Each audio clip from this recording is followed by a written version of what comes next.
Ito yung guys, mikos-mikos ng kasama ko guys, ang maha. Yan. Mikos na guys.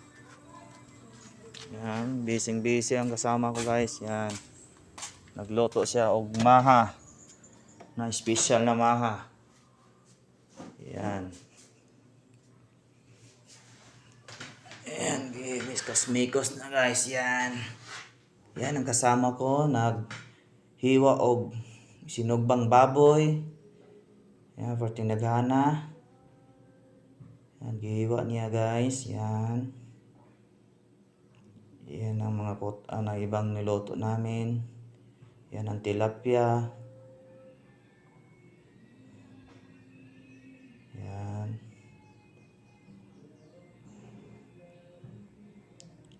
Yan ang swimming pool. Diyan kami naligo kanina guys. Yan ang kinilaw o kinilaw na isda, kinilaw ng baboy, gihalo guys. Pero yan, gitikman ko muna kung masarap ba. Pipino, ihalo niya mamaya sa sinugba dyan. Yan ang pansit. Pansit kami mamaya, ihalo niya mamaya sa pansit guys.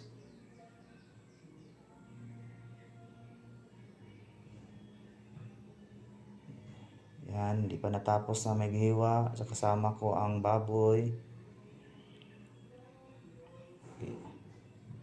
Yan ang kasama ko, nagmaha siya. Yan, gihalo-halo niya ang maha. Yan, yan ang paggawa ng maha guys. Halo-haloin og todo. Punta muna tayo sa swimming pool. Ang daming kahoy.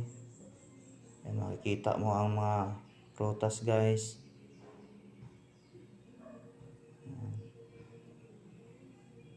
Yan ang lansones. Grabe sa bukid guys, makikita mo ang mga prutas. Yan, daming bunga. Lungkong na lansones.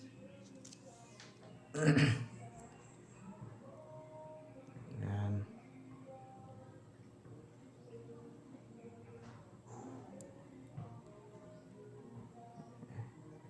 Yan guys, nakita mo to guys. Kaila ba ka guys? Ang taga bukid ka guys. Alam mo to kung ano to siya guys. Yan, gitikman ko. Ang isa, nakuha ko isa guys. Yan. Yan, perting alas luma guys. Grabe. Kung taga bukid ka guys, alam mo to kung ano to guys. Grabe ka aslong guys. Diba? Grabe, ganda ng swimming pool. Ang linis-linis guys. Grabe. Yan. Yan ang durian. Pag maligo kayo dito guys, libreng kuha lang guys. Kasi malapit lang ang mga prutas. Yan ang mga cottage nila. Yan, grabe, daming bunga ng lansones. Yan ang mga kasama ko. Relax lang muna. Kaya hindi pa natapos ang luto. Yan.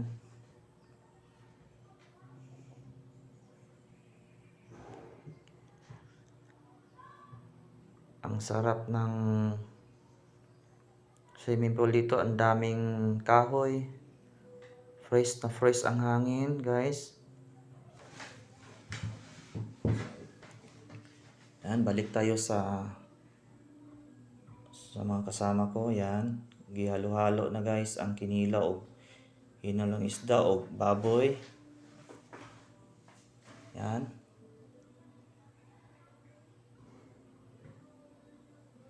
Halo-halo niya. Yun. Yun ang mga iloto namin guys. Yan. Kasi birthday ng kasama namin. Bossing namin guys. Yan.